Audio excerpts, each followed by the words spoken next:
예고해드린 대로 이규현 청와대 홍보소통수석 모셨습니다. 어서 오세요. 안녕하세요. 예. 자, 이런 표현이 어울릴 것 같은데요. 미국 트럼프 대통령의 변덕. 네. 어떻게 뭡니까 배경이? 네. 보시기에 파악을 하신 거라면? 어제 저희도 깜짝 놀랐습니다. 예. 어제 새벽에 출근하는데 예. 그게 떴다고 했는데 예. 그래서 갑자기 기자들이 알려줘서 예. 좀 들어가 봤어요. 예. 그랬더니 입법 속도와 관련된 얘기를 했는데 예. 그 밑에 보면은 예. 시점하고 절차가 없었어요. 예. 그래서 시점은 언제부터 어떻게 하겠다라는 예. 게 없었죠. 없어서 이거는 뭐지? 네. 약간 그런 생각을 했고요. 예. 그다음에 오늘 또 트럼프가 얘기를 했죠. 예. 그리고 오늘 우리라는 게 한미죠. 예. 우리는 해결책을 마련할 것 예. 하면서 이제 좀 무마한 어떤 그렇습니다. 얘기가 나왔고요. 예. 또 백악관 대변인의 입에서는 다른 것이 아니다. 입법 속도와 관련된 거다라고 예. 클리어하게 정리를 해줬어요. 예. 그래서 어제까지는 이게 도대체 뭐지? 예. 라는 것도 있고 어떤 걸 갖고 문제 삼은 건지 했었는데 오늘은 그래도 클리어하게 입법 속도의 문제였구나 이렇게 예. 이제 좀 정리가 되는 것 같습니다. 근데 이 트럼프 미국 대통령의 어떤 돌발 발언일까 또 즉흥적인 어떤 발언들이 뭐 한두 번이 아니라서요. 네. 근데 입법 속도 때문이라고 백악관에 정리를 해도 네. 그거 맞아? 이런 생각을 할 수밖에 없는 여러 가지 상황이 있는데 어떻게 보십니까 청와대에서는? 저희는 그렇게 네.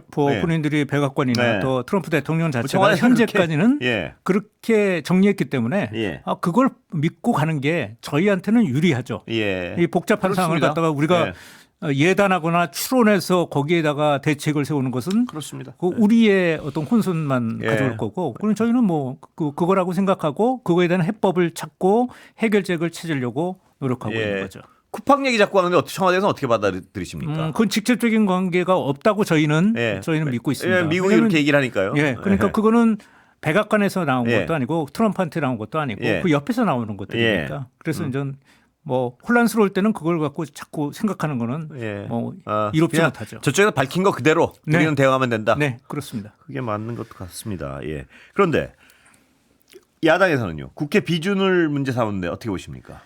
이제 비준이라는 게 비준을 하는 것은 행정부가 하는 거고 그냥 비준 동의를 얘기하는 거죠. 국회에서. 비준 동의가 필요하다고. 처음부터 이게 나왔던 얘기입니다. 설명을 했고요. 팩트시트 발표할 때 설명을 했던 내용입니다. 이게 뭐냐면 국제법상 구속력이 필요 없는 사안일 경우에는 비준까지 갈 이유가 없는 거죠. 그 당시에 이제 MOU였고요. 그래서 이제 그 특별법을 통해서 이걸 갖다가 처리하려고 했던 거죠. 근데 왜 비준이 필요하다고 자꾸 얘기하는지 그걸 잘 모르겠어요. 왜? 아니 미국이 비준했으니까 일본이 비준했습니까? 근데 왜 그 비준을 자꾸 얘기하는 건지는 좀 이해가 잘 안 갑니다. 그 비준이라는 것을 하게 되면 비준 동의 과정 거치게 되고 그렇게 되면 국제법사기에는 어떤 구속력을 갖게 되는 거잖아요. 근데 우리한테 무슨 도움이 되죠? 그런데 아까 그 백악관 설명은 뭐 야당 얘기는 저도 잘 뭐 이해는 안 가고요. 백악관 설명은 그대로 액면 그대로 받아들이고 대응을 하겠다. 이 어떤 대응 기존 맞는 것 같은데요. 문제는 사이드 차원에서 자꾸 쿠팡을 뭐 내심에 그거 있는 거 아니야 하는 식으로 저쪽에서도 부통령까지 뭐 비슷한 얘기를 하고요. 대응책은 있어야 되는 거 아닌가요? 혹시 어떻습니까? 그런데 이제 이런 문제에 있어서 저희가 복잡한 문제일수록 뭐 손자문법에 그런 얘기가 나오죠. 복잡한 문제일수록 물처럼 대응을 해야 되는 거죠. 어찌 보면은 자연스럽게 상황을 보면서 거기에 맞게 행동하고 대신에 물이 흘러가는 곳 그것은 분명히 알고 있어야 되는 거죠. 그건 바로 우리 국익이죠. 국익에 흘러갈 수 있게끔 물처럼 행동하는 것. 그게 중요하다고 생각합니다. 그래서 저번에 저희가 한번 좀 겪었던 문제가 있지 않습니까? 저희가 정부가 들어서고 나서 10월 말이었죠. 경주 에이펙에서 이제 팩스시트가 완성이 됐는데 그 4개월 동안 사실은 굉장히 어떻게 보면 침착하게 대응을 저희가 했습니다. 혼란스러운 얘기가 굉장히 많았죠. 미국의 트럼프의 전략이라는 게 혼란을 만들어내서 또 뭐 어찌 보면은 성동격서 뭐 이런 식의 어떤 그런 협상 기술을 쓰시는 분인데 그래서 그랬을 때 저희가 혼란스러웠다 그러면은 저희 국익에 굉장히 손상이 갔을 겁니다. 지금도 마찬가지입니다. 그래서 좀 냉정하고 대담하고 대신에 냉철하게 행동을 해서 저희의 그 약점이 드러나지 않게 하고 협상을 우리한테 유리하게 끌고 나간다. 예. 이것이 이제 기본적인 자세인 것 같습니다. 예. 자, 부동산 문제 제일 복잡한 문제죠. 네네. 부동산 문제에 대한 어떤 대통령의 생각은 분명하신 것 같습니다. 그렇습니다. 이번에는 절대 양보 없다. 네네. 어떻게 됩니까 지금? 양보 없다라는 표현보다는요. 저희는 몇 차례 걸쳐서 계속 들었기 때문에 아시는데 알겠는데 이제 그 부동산 문제만큼은 만약에 이대로 놔뒀다가는 그 일본의 잃어버린 30년처럼 돼버린다라는 강한 우려를 갖고 계세요. 그래서 이제 그 부동산 거품이 얼마나 무서운지 아냐. 그것이 결국은 미래의 가치를 다 깔게 먹게 되고 우리의 성장할 수 있는 길을 갖다가 막게 되는 것이다. 그런 문제의식을 굉장히 강하게 갖고 있습니다. 그런데 이제 세제라는 걸 건드리는 것은 사실은 그렇게 쉽지는 않죠. 특히 부동산 대책에 세제를 집어넣는 것은 사실은 권장할 만한 사안은 그 자체는 아닙니다. 그래서 세제를 본격적으로 손대는 것은 좀 신중하고 자제를 해야 되는 거라는 생각 갖고 계신 거고요. 그런데 그렇지만 이번에 5월 달에 중단되는 다주택자에 대한 부분들 이거는 유예죠, 유예. 2022년도 5월 달에 윤석열 정부가 들어섰을 때 지금 작년까지 무려 4년 동안 유예를 해줬습니다. 그런데 우리 정부 들어서서 이렇게 변칙적인 유예를 계속 해줄 수가 있는 거냐. 이거는 원칙대로 하자. 원칙대로 이거는 간다. 세제를 건드리는 것은 아니지 않습니까? 그래서 이제 이거는 원칙대로 간다는 생각을 갖고 계세요. 그러니까 또 유예를 하거나 뭐 이런 게 없다고 못을 박은 겁니다. 이거는. 그렇습니다. 그런데 아까 세제를 건드리는 건 좀 어려운 문제다. 그런데 불가한 문제입니까? 어려운 문제입니까? 그러니까 예를 들어 상황이 더 안 좋아진다면 고려할 수 있는 거라고 해석을 해야 되나요? 아니면 세제를 건드릴 일은 없다라고 해석을 해야 되나요? 그렇게 단정지어서 얘기는 할 수 없을 것 같습니다. 지금 얘기할 수 있는 것은 지금 검토하고 있지는 않다. 하지만 더 아주 바람직하지 않은 방향으로 부동산이 만약에 튄다면 그거는 그때 가서 이제 고려는 해볼 수 있다라는 정도로 보시면 분명한 건 두 가지군요. 그러니까 부동산이 이 상태로 계속 어떤 가격이 펌핑된다든가 이런 상황은 절대 국가를 위해서는 바람직하지 않다는 분명한 입장이 있고요. 아주 강력하십니다. 그래서 그런 것 때문에 어떤 비상식적인 유예 뭐 이런 건 없다 앞으로. 그렇습니다. 이건 분명하고. 근데 상황이 더 악화되면 세제도 검토할 수 있다. 그때 가서. 그때 가서. 지금은 아니라는 거 얘기할 수 있습니다. 그 양도세 중과 유예는 이건 뭐 이제 이론의 여지가 없는 거군요. 그렇습니다. 다만 전 이런 부분들을 고민하고 계세요. 어떤 거냐면은 그 유예는 할 만큼 해줬어. 다만 예를 들면은 전세를 끼고 그 집을 소유하고 있는 사람들이나 이런 사람들은 그걸 갖다가 내보내고 처리하는데 시간이 좀 걸릴 거라고 보시더라고요. 그래서 그런 부분들의 부작용을 어떻게 줄여주느냐. 그래야지 매물도 내놓을 거 아니냐. 이런 문제의식을 갖고 계셔서 이제 원칙은 정해졌고요. 그렇지만 그 시행 방법이라든가 약간의 시기라든가 이런 것들은 좀 더 고려를 해보실 것 같습니다. 이수께서 부동산 전문가는 아니라는 어떤 입장에서 제가 전제로 여쭤보겠습니다.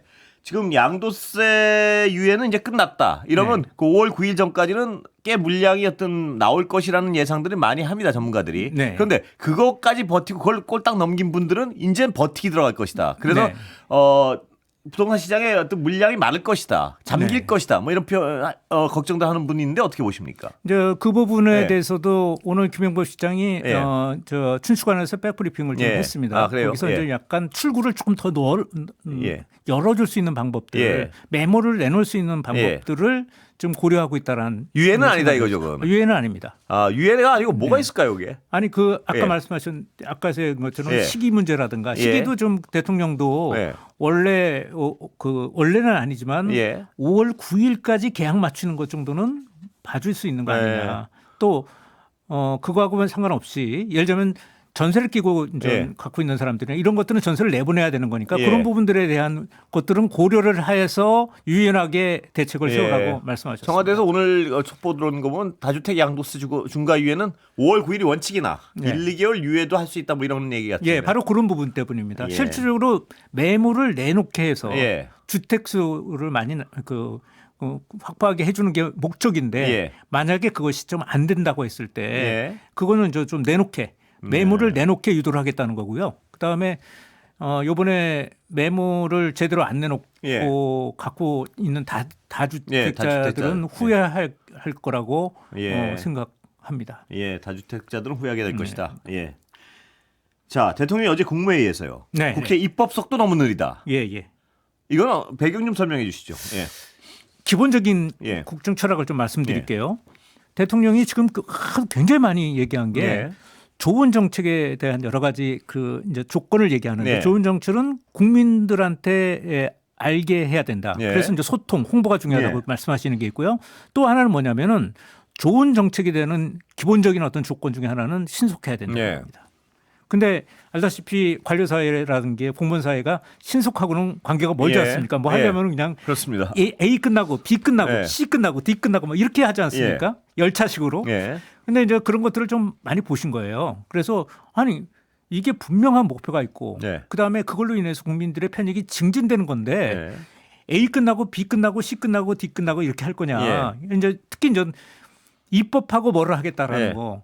그럼 그때까지 아무것도 안 할 예. 거냐. 뭔가 할 수 있는 거는 행정 조치를 하고 할 수 있는 행동으로 거 해라. 하고 예. 그다음에 입법을 만들면 되는 거지. 예. 입법 다 끝날 때까지 하면 되겠느냐. 요 생각을 갖고 계세요. 국회에 대한 비판도 깔려 있는 거 아닙니까? 일부는 그런 게 좀 예. 들어있다고 봅니다. 예전에 필리버스터라든가 예. 뭐 이제 여야 예. 뭐 여야 간의 어떤 대결이라든가 예. 이런 걸 통해서 이제 입법이 좀 늦어지고 있는 게 많습니다. 예. 민생과 관련된 것도 굉장히 많이 늦어지고 있고요. 근데 국회에 대한 비판이 깔려 있다면 말입니다. 네. 여당이 다수당인데 네. 여당에 대한 비판의 무게가 더 있는 건가요, 그럼? 아니 그거라고 보기는 어렵고요. 전 전부 여야에 다 있다고 보는데요. 예. 일단 필리버스터 같은 것들이 장치가 예. 있지 않습니까? 그래서 예. 굉장히 늦어지고 있습니다. 입법이. 예. 그렇군요. 예. 네. 뭘 더 여쭤볼 게 있었던 것 같은데. 예. 너무 기억나면 다시 여쭤보겠습니다. 네네. 예. 이해운 기획예산처 장관 후보자요. 네. 지명철에. 네. 보통은 이런 경우에 지명철의 형식이 아니고 자진 사퇴 뭐 이렇게 하지 않습니까? 좀 부드럽게 하기 위해서. 뭐 예. 지금까지 그 두 가지가 다 있었습니다. 예. 자진 사퇴도 있었고 지명 처리가 예. 있었고. 이번 케이스는 뭔가요? 그러니까 이런 본인이 버텼다 뭐 이런 설도 있고. 이제 이런 예. 거 이렇게 보시면 될 것 예. 같아요. 인사청문회 전까지 예. 대통령께서 어떤 얘기를 했냐면은 언급을 굉장히 자제하셨습니다. 예. 이해운 후보자에 대한 예. 언급을 굉장히 자제하셨고 예. 그냥 똑같은 어떤 얘기만 계속 하셨는데 예. 국민의 눈높이에 이해운 후보자가 맞춰야 된다. 예. 요 얘기만 계속 하셨어요. 그다음에 인사청문회 앞두고 해서 이런 표현을 쓰셨죠. 예. 그게 검사와 변호사가 있다. 예. 그런데 예. 검사들 얘기만 들어보면은 이게 전부 범죄자처럼 예. 보인 거고 변호사의 입장만 보면은 전부 무죄처럼 보인다. 예. 그 얘기를 하셨어요. 예. 그래서 지금까지 제기된 거는 일단 한쪽의 얘기니까 이혼 후보자의 얘기를 들어보고 예. 판단을 예. 하시겠다. 예. 이렇게 얘기를 했고 실제로 인사청문회를 뭐 다 예. 검토를 하신 거죠. 예. 그리고 국민의 눈높이에 맞지는 않은 예. 것 같다라는 판단을 바로 내리신 거라고 볼 수 있습니다. 그러니까 이제 제가 그 상황까지는 제가 알겠는데요. 제가 네. 여쭤보는 거는 그 상황에서 네. 국민의 눈높이에 맞지 않는구나 판단까지 하신 다음에 네. 그럼 보통은 알아서 나가세요. 뭐 이런 거 전달할 수도 있고. 네. 근데 그게 전달이 되는데 버틴 건가요? 뭐 거긴 뭔가요? 그와 관련된 프로세스는 제가 모르겠습니다. 사실은 뭐 알지 못하는데 아는 것처럼 얘기했다가는 나중에 누가 될 수 있으니까. 예, 그분이 궁금한데요. 네. 예? 네. 버틴 건지 아니면 그냥 네. 그런 프로세스 없이 그냥 지명 처리한 건지. 뭐 그 인사 네. 그런 과정이나 이런 것들에 대해서는 예. 저희가 그 여쭤보지 않는 것이 하나의 어떤 관례이고 예. 또 모시는 입장에서 저희는 참모 아닙니까? 예. 행정기관도 아니고. 대답을 모르신다는데 제가 어떻게 더 여쭤보겠습니까? 네. 예. 네. 자, 검증 실패 책임 공세에 대해서 어떻게 보십니까? 참 안타깝습니다. 네. 그걸 보면서 참 안타깝다 생각은 들었습니다. 예. 제가 개인적으로 저도 기자 생활할 때 예. 좀 많이 그 검증 보도도 많이 했었던 예. 사람이고 그러면서 저는 안타깝게 느껴지는데요. 일단 인사 실패 얘기도 있고 그런데 일단 제도적인 좀 한계도 좀 있었다고 예. 좀 생각을 합니다. 예. 근데 일단 우리가 알지 못하는 부분들이 좀 예. 있었어요. 첫 번째 처음에 시작됐을 때 이해웅 후보자의 갑질 논란. 예. 이거는 사실은 야당 내부에서 벌어졌던 일들이기 때문에 예. 저희가 체크하기가 쉽지가 않았고요. 예. 두 번째 부정 청탁과 예. 청약과 관련된 거. 이거는 사실은 알기가 되게 어려운 부분입니다. 예. 그것까지 현재 검증 시스템을 알기 어려운 부분이다. 검증하기에는 좀 힘들죠. 그래서 굉장히 안타까운 일이고 국민들의 저 이해를 좀 구해야 되는 상황인 것 같습니다. 그런데 통합인사 기조는 유지됩니까? 그거 네, 유지된다고. 그렇습니다. 여기 와서도 그 말씀을 제가 한번 드렸을 텐데 대통령께서 통합과 관련된 거는 뭐 파란 무지개라는 표현도 쓰시고 콘크리트 얘기도 쓰셨죠. 그래서 시멘트하고만 있으면 그게 콘크리트가 안 되는 거고 모래하고 자갈도 있어야 된다. 기조는 유지된다는 말씀이시죠? 예, 그렇습니다. 기획 예산처럼 반드시 통합인사로 그렇게는 아니고요. 단언할 수 없습니다. 근데 통합인사 찾을 수 있습니까? 이런 분위기에서 상황에서. 글쎄요. 쉽지는 않은데 아마 계속 찾으려고 노력도 하실 거고요. 그렇지만 그 자리가 다음에 통합인사의 케이스가 될지는 전혀 알지 못합니다. 모르겠고 다른 자리라도 통합인사는 계속 통합인사는 계속 하시겠다는. 그렇게 인물 찾기가 어려우면요.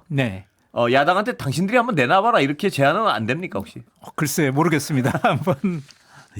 아니 그런 말을 야당한테 제안한다고 해서 야당이 그걸 갖다가 받아들일까요? 통합인사 자체는 야당 쪽에서 그러지 않았습니까?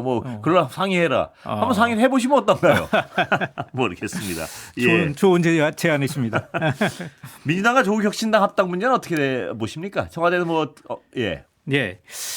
이 문제에 대해서는 좀 여러 가지 이건 제가 알지 못하는 부분도 있는 것 같고요. 근데 우선은 지금까지 나왔던 것들을 정리를 좀 해보면 대통령님께서 직접 얘기하시는 것도 저 들은 적이 있는데 길게 보면 합당이 그 길로 가는 게 바람직하지 않겠느냐. 길게 보면의 방점이 있군요. 그래서 이제 이 일 있기 전이었습니다. 전에 이제 그런 얘기를 들었고요.